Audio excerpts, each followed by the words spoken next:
Bom, a crise da Covid atingiu setores muitos afetados, né? Bares, restaurantes. A gente já mostrou por várias vezes aqui. Pessoal que perdeu o emprego, garçom que está desesperado, que não sabe se vai voltar, quando vai voltar. O empresário também, muitos fecharam as suas portas. Gente, é o seguinte, ó. Ribeirão Preto está na fase vermelha. A gente percebe aí outros lugares, Barretos, por exemplo, que voltou a abrir mesmo na fase laranja, com algumas restrições. A questão é a seguinte, não pode abrir e não tem uma contrapartida por parte do poder público para amenizar o impacto econômico e financeiro que essas empresas estão sofrendo. Para se ter uma ideia, Ribeirão Preto fechou mais de 8 mil vagas de trabalho de janeiro a junho desse ano. Ontem, preste atenção você que tem um parente ou que trabalha nesse setor. Ontem, a Associação Brasileira de Bares e Restaurantes e o Sindicato dos Hoteleiros se reuniram com o Ministério Público Estadual para pedir providências da Prefeitura para salvar empregos e as empresas do segmento. Mas como, Silmara? Vamos ouvir aqui a nossa entrevista e eu já volto para comentar. Durante a pandemia, Ribeirão Preto já fechou pelo menos 8 mil vagas de trabalho. E boa parte delas é no setor de bares e restaurantes.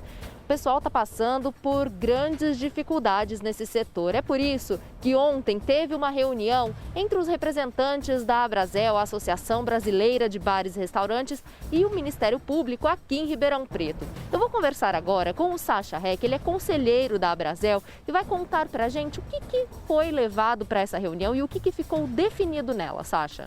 Então, a gente procurou o Ministério Público porque há mais de 4 meses a gente está tentando acesso à Prefeitura, ao grupo de transição e retomada que foi criado, mas não conseguimos até agora nenhuma providência. Nós pedimos ao grupo de transição e retomada que fizesse uma intermediação junto às imobiliárias, à CPFL, o DAERP, para ajudar o comércio a conseguir suportar os problemas da pandemia. Como nós não tivemos retorno, nós fomos até o Ministério Público pedindo que sejam abertos inquéritos civis e tomadas as providências para evitar essa conduta que está acontecendo de abuso do poder econômico de algumas pessoas, de algumas empresas contra o comércio da cidade que está sofrendo tanto com esses dias parados.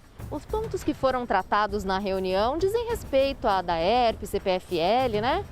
O principal ponto que foi tratado é a questão da conduta das imobiliárias de Ribeirão Preto. Elas estão abusando do poder econômico contra os comerciantes. Os comerciantes se sentem desamparados, muitas vezes sozinhos numa negociação com a imobiliária, o proprietário e o advogado da imobiliária pressionando o pagamento integral do aluguel. E nesse momento é sabido que bares e restaurantes perderam cerca de 80% a 85% do seu faturamento. Estão numa situação pré-falimentar e, infelizmente, as imobiliárias acabam explorando essa situação e deixando o comerciante sozinho, acuado. E quando não há solução, ainda entram com despejo, com prazo para pagamento de 15 dias do valor integral do aluguel, senão é o despejo. Então, como nós nos sentimos desamparados e não tivemos o apoio do Grupo de Transição e Retomada da Prefeitura, fomos buscar o Ministério Público para que sejam tomadas medidas mais enérgicas. Como é que está sendo para vocês em relação ao pagamento de outras contas fixas como água, energia elétrica e o próprio IPTU dos estabelecimentos? A CPFL está tendo uma conduta abusiva em relação à cobrança da conta de luz.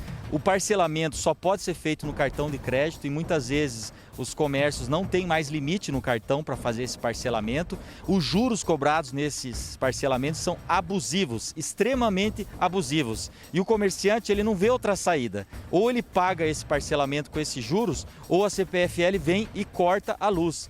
O DAERP está enviando contas de água pela média dos meses anteriores à pandemia.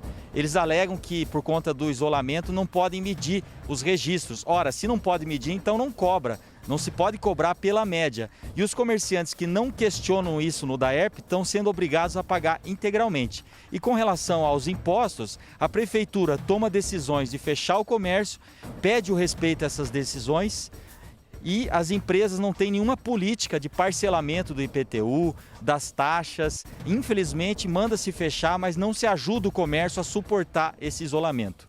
Sacha, na semana passada teve uma manifestação do pessoal ligado aos bares e restaurantes no centro aqui de Ribeirão Preto. Vocês tiveram algum tipo de resposta ou algum tipo de expectativa foi criada pela Prefeitura depois dessa manifestação? O que houve de compromisso do prefeito é que, tão logo possível, no governo do estado possa ser flexibilizada a abertura de bares e restaurantes, ele vai defender que sejam 2 horários, vai lutar para que nós consigamos reabrir o mais breve possível sem prejudicar o cuidado com a saúde.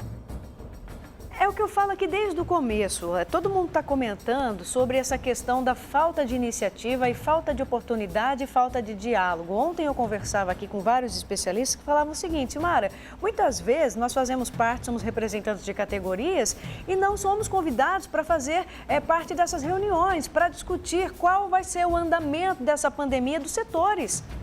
Não adianta chamar só da saúde, não adianta chamar, gente, só o cara que representa a capital. E quem está vivendo aqui? Quem está sofrendo a realidade de Ribeirão Preto, que está na fase vermelha já há 7 semanas e não tem nenhuma previsão de melhora? Não tem uma previsão de melhora. Quantas vezes eu falo aqui, nós acompanhamos a falta de diálogo e a falta de contrapartida por parte do governo municipal a esses empresários. Ribeirão Preto está sofrendo um baque muito grande. Já temos mais de 8 mil desempregados pela pandemia e agora os empresários estão lutando. E olha que loucura, né? O empresário tem que se unir, se juntar e ir lá no Ministério Público falar o seguinte: ô senhor promotor, está acontecendo isso aqui em Ribeirão Preto. Está acontecendo isso, nós não temos, o DAERP está cobrando a água aqui do meu estabelecimento que está fechado, a CPFL tem conta abusiva. E o governo finge que nada está acontecendo. Quem é que gira a economia de Ribeirão? Ribeirão Preto é uma cidade que praticamente vive à base de serviço e está perdendo a sua essência. Ribeirão Preto recebe verba de tudo quanto é lado. Qual que é a prioridade da cidade? Está cuidando da saúde e não está dando certo. Porque já já vocês vão ver, mais de 13 mil casos. Está faltando leito novamente. Porque essa coisa de falar o seguinte: nós estamos a 80%, 90% de ocupação de leito. Mentira! Está faltando leito.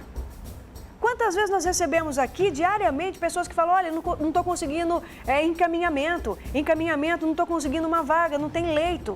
Sabe por quê? A realidade, gente, é doída para essas pessoas que estão sofrendo na pele. Então, viver no mundo da fantasia, como Ribeirão Preto está vivendo, e aí é que entra a questão, a falta de diálogo e transparência com a população e com os setores afetados. Não estou querendo dizer aqui que tem que dizer sim ou não, mas tem que ouvir, tem que dialogar e tem que achar alternativas. E é só se unindo, não é virando a cara para a Câmara de Vereadores, não é virando a cara para pesquisador, para médico. É conversando que Ribeirão Preto, gente, vai chegar a alguma coisa. Jogar o dedão apenas para a cara do povo, isso não vai levar a gente a lugar nenhum. Nós vamos ficar nesse buraco há muito tempo.